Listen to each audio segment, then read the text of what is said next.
Bojím sa toho trochu, že čo sa stane v budúcnosti, lebo končím školu, neviem, kam pôjdem ďalej. Že naučiť sa žiť s tými novými vecami, ktoré život prichádza, ako je starnutie, odchod dieťaťa z domu a zrazu ako keby nie o koho sa starať. Takže pre mňa je dôležité, moja rodina vždy mi pomáhali. No tak zdravie, šťastie.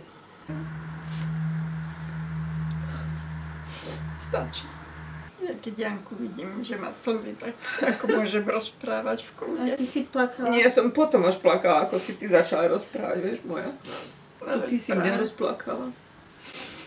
3 generácie ženských tu sedia na tomto gauči. Ty brďo, 30 rokov je medzi nami rozdiel. Ty si mala 30, keď si mala mňa. Hej, áno. A ja som mala 30, keď som mala Becky.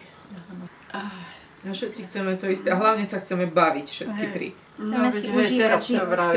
Teraz to vravíš, že chceme mať srandu, keď už každá máme slzy v očiach. Film záber. Ako vymietač diabla. Tam treba vyhodiť bolo. Ako, vieš, čo sa uhlie vyberalo z pece? Nie, toto je... Keď osíli... Behind the scenes. Osiej, tak... Príde s takým tým dymom. No dúfam, že tam dym nepôjde. No.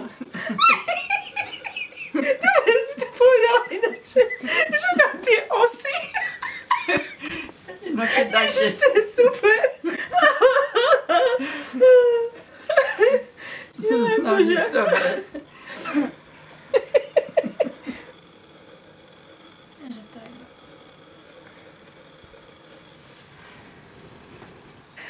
No čo, babulky moje?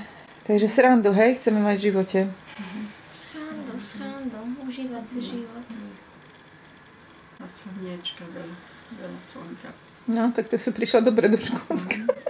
Tu vymysleli termosku. No dobre, skončili sme. A nie. Mafiáni žijú, to je kde.